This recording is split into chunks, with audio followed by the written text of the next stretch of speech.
Hello, everyone. Welcome to another Flower Power Live. Today is March 15th, 2021.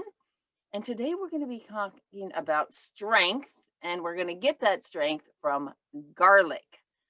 My name is Allison, and I'm an herbalist, educator, ecologist, plant lover, person wishing that spring would hurry up and get here in New Hampshire. You'll know it's spring when I'm no longer wearing a scarf in these shows, right? So today is the Ides of March, March 15th. And I was just kind of curious, like, well, what does that really mean? And is there something beyond, the Shakespeare quote, beware the Ides of March? And I it was the day that it's from the play Julius Caesar. It was the day that Julius Caesar was murdered.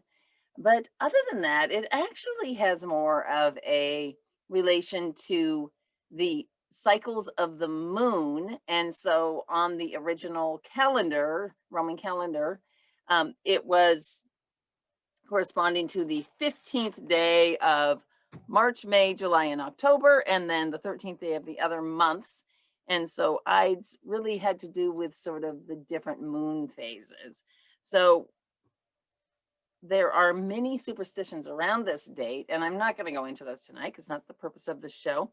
But just like our plant of the week, there are a lot of superstitions and a lot of folklore and wives' tales and different types of historical uses of garlic, which goes all the way back to the ancient Egyptians that they ate a lot of, and also even used as currency. There is, of course, what most people know of is that garlic wards off evil spirits and vampires and werewolves and things like that. But I also found that it was used as good luck. You would hang a garlic around your clove. I think this was in like a Persian culture on your wedding night. So I don't know, warding off evil spirits, good luck on your wedding night. Not sure how those fit together. Roman soldiers ate a whole lot to inspire them to give courage, and the list goes on. And some of them are actually a little bit related to what we're going to talk about tonight. So let's get into the plant, garlic. Just about everybody knows. I forgot to bring my garlic clove down here with me, but I think you probably know what garlic looks like, right? Where's my garlic pictures? I did bring a picture for you, but everybody knows it. This is a nice looking garlic. Everybody pretty much knows what the garlic clove looks like, but have you ever seen the actual plant itself growing? It's related to leeks and shallots and onions. And here in New Hampshire, it's an appropriate time of year to talk about garlic because it's the very first plant that comes up in the garden. And it's not coming up yet, though, because it's still very cold here today. But it comes up about the same time as daffodils. And for us, that's usually close to the end of March. We're in zone 5, and it's super easy to grow in most areas. The trick is you have to plant it in the fall. It needs to have this overwintering time to really get settled in and grow some roots.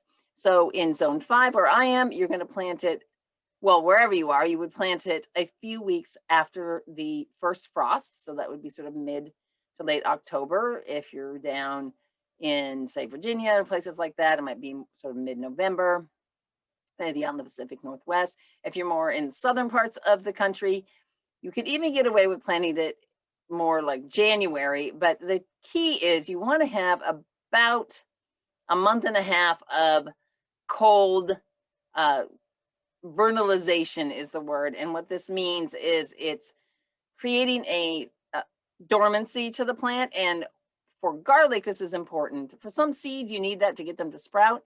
But for garlic, it gives the plant the clue that it just helps it with being able to take your single clove that you plant, and when it grows, helping that to divide into multiple cloves and make a whole head of garlic.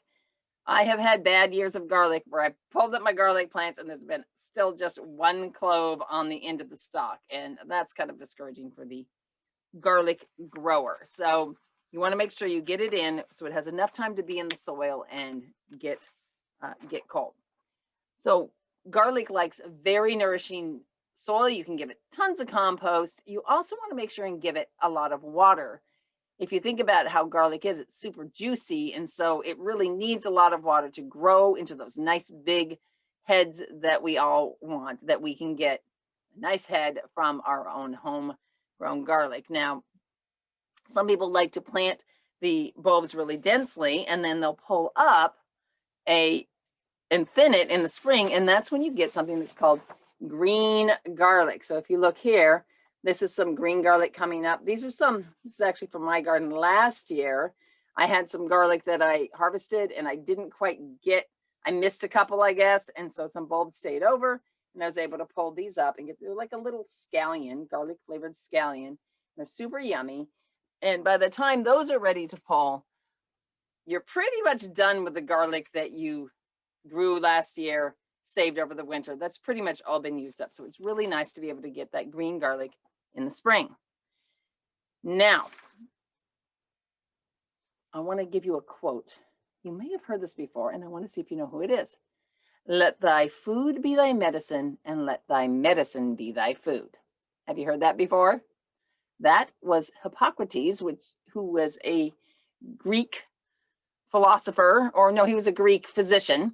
And I think he was probably talking about garlic because garlic was heavily used in Greek cuisine and in Greek medicine. They used it for both. And you will see, well, as I said earlier, that we're talking about strength tonight.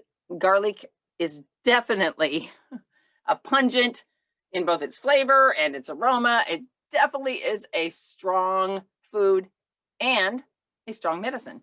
So the garlic has been studied a fair amount in more like medicinal or clinical trials, and they've determined that there's a compound that is the most potent compound within garlic, and it is called allicin, no relation, and it's not spelled the same either.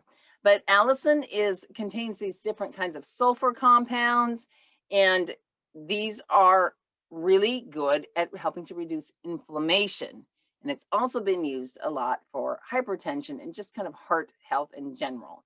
Now, one of the tricks to using garlic, like you can get garlic pills, but yum, wouldn't you rather just eat the garlic? So the trick to getting the best medicine out of your garlic, if you're eating it, is to crush it up. And if you have time, let it sit out and sort of activate for 10 minutes before you throw it into the food that you're eating. And the reason why is that when you crush it and you kind of break open a lot of the cells, it releases this, what's it called? Enzyme. This enzyme that the enzyme goes to work on the allicin, and the allicin breaks down better and it releases more of these sulfur compounds. So that is definitely you want to crush up your garlic before you eat it and let it sit. So now all this research is great, but we have known for millennia that garlic is good, potent medicine. And there's a bunch of uses, but what I want to talk about a little bit tonight is the use for just an upper respiratory type infections, colds mostly, or sore throats and just that sort of illness. Now, garlic has these antimicrobial properties, so it can fight against, infectious germs. But I just want to clarify that antimicrobial is not the same as antibiotic.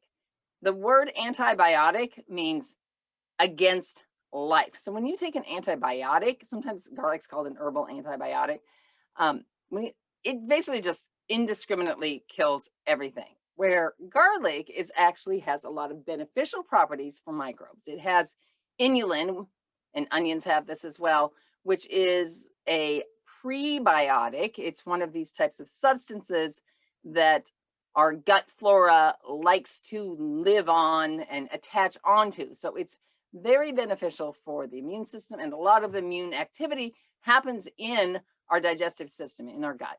So garlic has that extra added bonus of inulin. Now, the main thing that the raw garlic does is that it helps to thin down your mucus and congestion and just kind of move it on out of the body. And it has been shown to decrease the amount of time and severity of a cold. Now,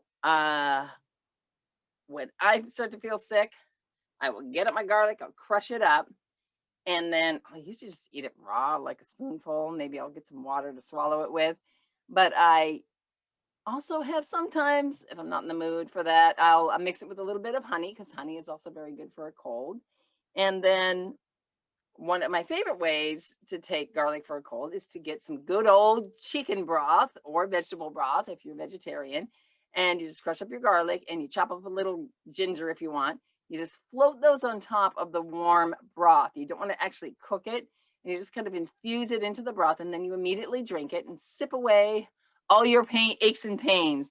So that is a delicious way to do it. And I will post a link for the little quick recipe on how to do that down below. Now, I have also used a garlic tincture, which is where you would put the garlic extract in alcohol, but that makes some very potent medicine. It can be used for like Lyme disease in some cases, but if you thought you might want to go more intense working with garlic like that, I would highly recommend that you find an herbalist to work with and not to, because it can kind of kill things off too quickly. Anyway, it's pretty intense. So make sure you get an herbalist if you think you want to work with garlic in a more intense way like that. Now, we've got garlic oil and garlic honey and garlic for sinus infections, another one of my favorites. We can use it as a bug spray, but those are for another show. We do not have time to get into all the good things about garlic. I mostly wanted to talk about it because it's coming up on spring, and I was thinking about the green garlic that I will be eating. And I was also thinking about the fact that my garlic cloves from last year are starting to kind of get dried up and get past their prime. So I'm hoping the garlic will come up soon. Now, getting back to this sort of strength and protection that garlic has a reputation for, the flower essence for garlic actually does just that.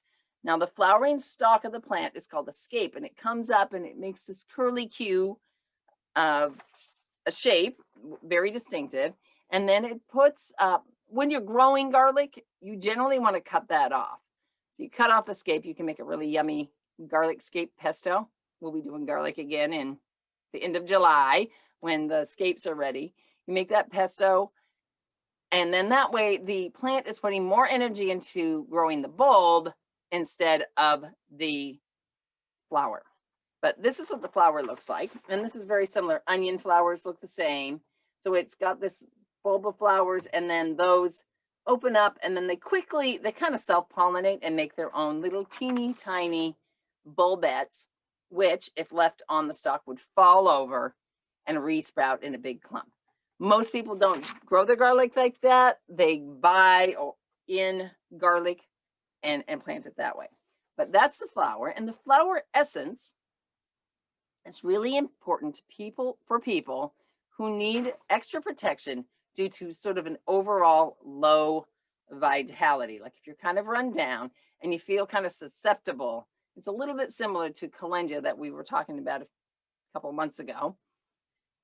It can be very helpful for if you kind of have, holes in your sort of energy field here, and you can feel attacked both by parasites. It's designated for parasites, but this can mean, of course, internal parasites, but also just people parasites, idea parasites. If you need a little bit more protection, just kind of build up your shield, keep you a little bit stronger overall so that when these situations come up, you're kind of ready to fight those off before you get attacked. I know attack sounds kind of extreme, but it does feel like that a lot when you're getting these types of influences. Now, one other fun use for flower essence is in a bug spray. So I make my own bug sprays a lot, and then I just put a few drops of the garlic flower essence in that for just a little extra punch. All right. So now the oracle card for this week is Strength. As I said, it's one of these major arcana cards. And the picture here is showing us a braid of garlic. So this would be what's called a soft neck garlic. And it's lying on the table next to a honeycomb. The garlic scapes are there next to the reflection is so bad on this. Lying there next to a pot of honey that has whole garlic in it, and it's going to be creating a infused honey, and it has rose petals scattered about. Roses and garlic are a companion plant. So the saying that goes with this is, lead with a bold, kind heart. Gentle healing builds resilience. Power sweetened is strength unmatched. So garlic strengthens our heart and it increases our stamina. Cooking with garlic daily can help to really build your immune system and keep you strong and protect you against illness so that when something hits you, you're ready for it. So you have the power to persevere. You want to cultivate these reliable habits to enhance your vitality. Are you doing things to keep your vitality high? So, but let's get right into it, okay? Garlic kicks butt, all right? If you saw my show on nettles, where I was talking about when in doubt, give nettles, I'm going to say when in doubt, give nettles and add some garlic in too. It's just a incredible all-purpose food and medicine. So let's think about strength a little bit. This is something that we think of strength as like, oh, I can lift that heavy item, right? But it's kind of a one-dimensional characteristic. But truthfully, what this card is telling us is that strength and garlic, even though it can pack a punch towards something immediate, it also gives us strength for the long haul. So it's useful in both acute, like a cold, and chronic long-term inflammation type of conditions. And it creates a situation where these unwanted attackers are kept at bay just because we've got a strong fortress, right? A fortress of our body. So how is your strength these days? A lot of us have been pretty weakened by stress and everything over the past year, but I envision it kind of like going on a hike. You're on your life journey, you're going along the hike, and there's this log across, and you can lift that log off and move it out to the side, and that's great, but do you still have enough strength to keep you going for the rest of the journey? Are you at a high level of strength so that you can tap into those reserves when you need it? So make sure you keep your strength high so you can avoid invasive pests, people, ideas, keep your body strong, and you will always be resilient to whatever comes your way. So that's our message from garlic tonight.